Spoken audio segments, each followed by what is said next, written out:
Hey, Hickok here again. Another crazy video. Thought I'd do something a little different in this video. I guess I have several of those where they're a little different, right? But a more serious video, but with a rifle, a type of rifle I've not done much with, if anything, and that is the assault rifle. I've just not done many videos with assault rifles and military assault rifles, and of course that's an interest of mine. Anything that was used in the military are kind of interesting from a historical standpoint. Plus, military rifles are just made well. Obviously they're made to work and to be very practical, durable, easy to break down and work with generally. So, and there are a lot of people who like the military assault rifles. And the one I was going to demonstrate here in a minute is one that's very crucial, I think, to our freedom and to this country. Any kind of military weapon has, of course, served an important role for this country, but the one I was going to demonstrate probably is as much responsible for our freedom as any. And it happens to be a little bit unusual. It operates with a piece of flint. This was the military rifle of the 1700s, in the early 1800s. This is an old Brown Bess. It's a flintlock. And it was invented, as I understand, the flintlock was invented in the 1690s, as I understand. Before that, we had the matchlock and the wheel lock. And this was the rifle in various configurations, maybe with longer barrel, generally not with the brown barrel in most cases, but this was the barrel, the gun, that was used by Britain and also by the colonists. I think, as I understand, the colonists had these guns, the old Brown Besses, although they didn't call them the Brown Bess at the time, as I understand, but this was the gun that some of the colonists had because, according to my feeble recollection of history, it was mandatory for any man to have a rifle back in the early days, the colonies, is when we were subjects of course, Britain. And this was one of the guns that a lot of the men had, the families had.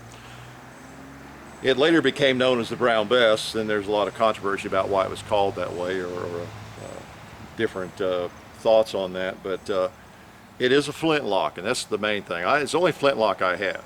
I'm not going to give you a history lesson here necessarily on the Brown Bess. I know enough about it to be dangerous, but it's the only flintlock I own. I've just had it a couple of years.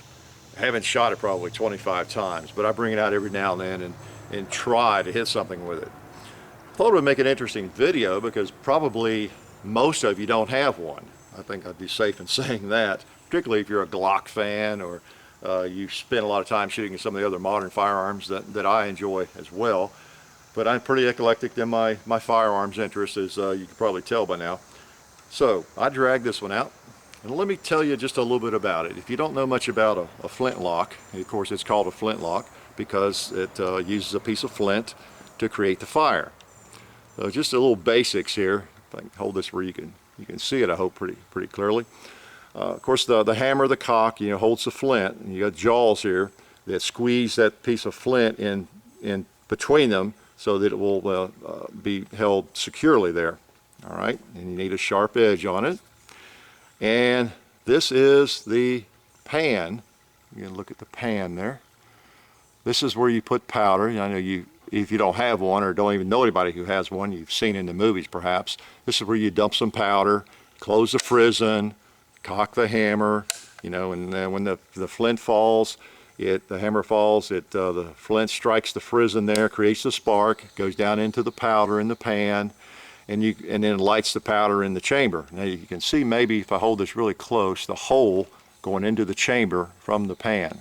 I believe you can see that there. Okay, it's already a little dirty, fired it a couple of times. Okay.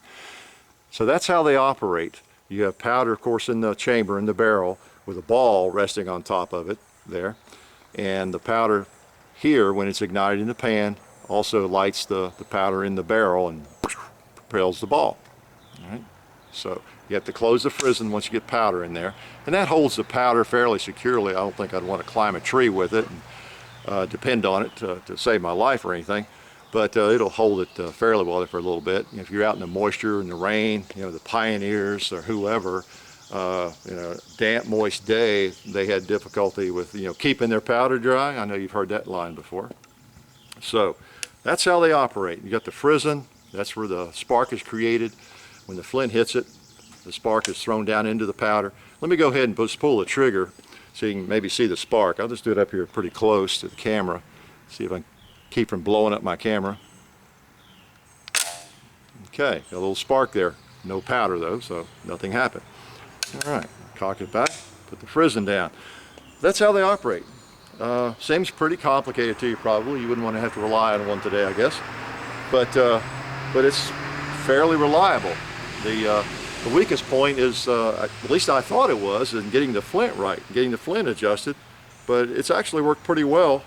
Hopefully it'll continue to work here today. I'm just going to take 2 or 3 shots with it.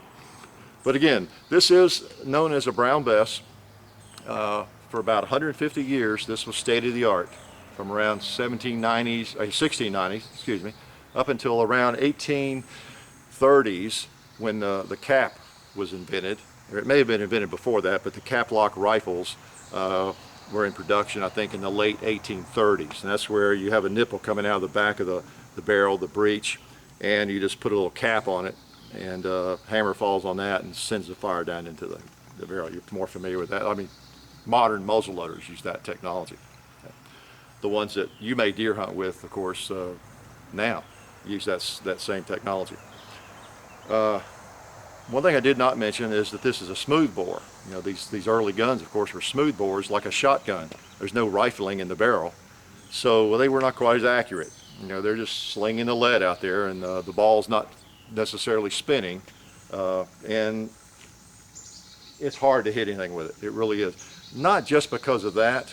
On a good day, I've shot it a few times where I actually hit the gong over there at 80 yards, amazed myself, but I just don't shoot at that thing. It's really hard to hit, because when you fire this, they don't call these flintlocks for nothing. When you fire it, you know, you pull that trigger rather, you get spark and fire coming out this way, and then if you're the one firing it, it seems like about 10 seconds before the powder in here is ignited and the bullet is propelled out the barrel. Now, all during that time, you need to, of course, hold it on the target, and you got this fire going off in your face. So it's a real challenge. Again, they don't call them flintlocks for nothing, because you will flinch generally with one of these. I have difficulty hitting even one of these big close targets right here. I really do. I just hit one a minute ago, just trying it out to make sure it would shoot, but then I missed it the second time. So, but mainly, whether I hit anything or not, I just thought you might like to see it operate. All right, so it's a interesting piece of history, and it might just be something you've not seen operate. All right, so let's load him up. Now, one thing I did not show you is it shoots a large ball. The Brown Bess was 75 caliber. That's 75. Here it is up against a 9mm bullet, just to give you some perspective, okay, and the difference. So it's a big, heavy ball, big, heavy one. All right, so first thing you do is you load the barrel. I'll put some powder in. I just used right out of the can. If I were fighting in the Revolutionary War, I probably would not carry this can with me. And where's my powder measure? There it is. I put about 70 grains in. Down the barrel. Okay, I've got powder in there. I need a patch. Actually, you can fire it without the patch. It's not like you're going to lose a whole lot of accuracy anyway. Here's the ball starter. Get it started. It's a little tight at the beginning there, usually right at the muzzle. Ram it on down. It's really important with a muzzle loader of any kind to have the powder, or have the ball pushed right down, seated against the powder. Okay, you can have a wide range of powder. You become your own hand loader. In case you didn't know, if you've never messed with muzzle loaders, you're essentially your own hand loader. If you want to shoot 5 grains of powder, or you want to shoot 90 grains, you can do that. You know. But then it doesn't matter as long as the bullet is down against the powder. Otherwise, if you've got the ball out here and the powder down here, what's that equal? Pipe bomb, right? Okay, so you want the bullet seated against the powder. Now it's time to charge the pan. Now I've got some really fine black powder in this I use sometimes. I'm just going to go ahead and use the coarser powder, the double F here. It seems to work all right too. So you put enough powder in the pan, close the frizzen, Now if everything's going to operate, it should fire. If my flint is still sharp, it ought to go. I'm going to stand back here where maybe you can get a feel for what happens here. All right, now I'm going to try to hit that big yellow target right there, but there's a good chance I'll miss it. But anyway, watch the gun, the way it operates, and that's the main purpose of this video.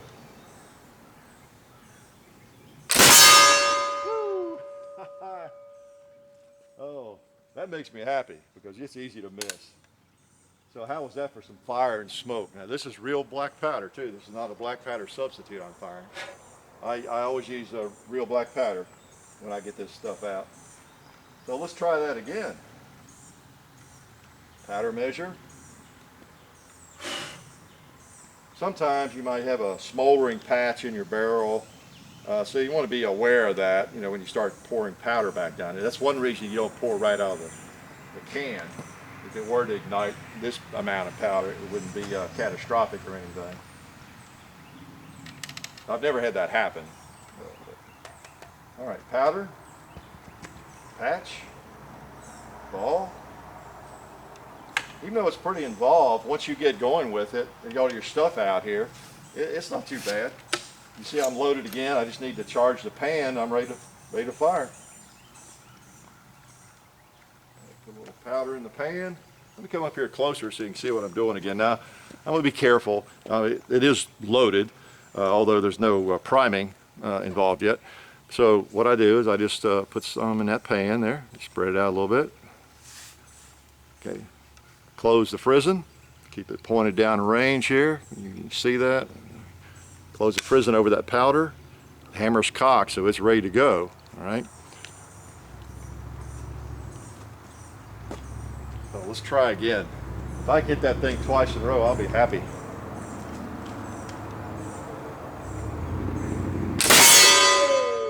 Got him dead center. All right. I need to get this out more often.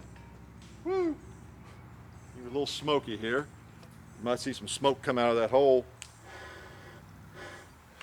See, that's the same hole that, of course, the fire enters the chamber through.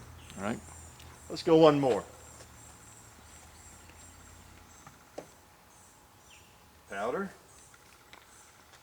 If you've shot muzzleloaders much, traditional muzzleloaders like this, smell that black powder sitting in the air. If you've done this very much, you've probably done what they call dry ball. That's where you forget to put powder in. It's really easy to do when you're doing a video and you're not thinking about everything squarely here.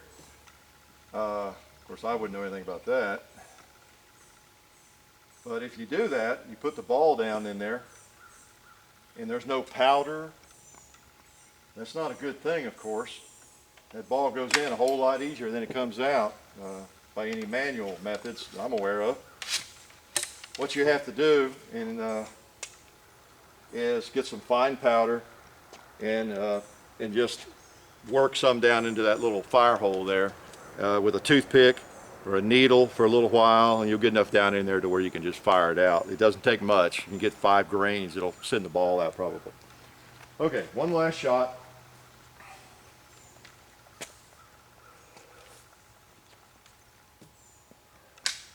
I hate to end on a miss, but I'm going to do it anyway. I'm going to shoot across the hill. If I actually hit something over there, be careful because I'll probably just jump up in the air for joy. But I am going to shoot it. I'm going to shoot that yellow ram. One of the other difficulties of shooting this gun is you can't see where your ball went when you miss because of all the smoke. So you might have missed him by ½ an inch to the left or 3 feet high. You just don't know to readjust. So I'm going to try for him. Okay, here we go.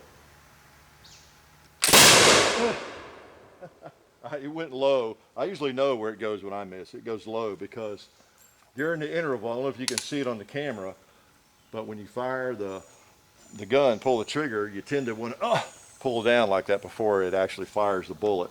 So I need to practice with this. But anyway, thought you might enjoy that. Too bad you can't smell the sulfur, the smoke in the air. So smooth bore, no rifling. The bullet has no spin to it. It shoots a round ball, 75 caliber. In fact, this is equivalent to an 11 gauge shotgun because in Friendship, Indiana, a couple years ago, I bought the supplies and wads and everything to use it as a shotgun. I could just as easily shoot shot out of it. It's a smooth bore. And they told me that I needed all the accoutrements for an 11 gauge. That's the size of the bore. So it's a little bigger than 12 gauge. But essentially you're talking about a 12 gauge here, 11 gauge shotgun, or not a rifle, a musket. You know.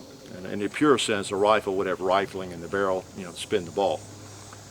Flintlock, this was, again, the gun of the Revolutionary War, the most prominent weapon, especially on the British side, but also used by the colonists. And that's how it operated. So thought you might enjoy seeing that old thing. I'll let you see the dirt here as we sign off.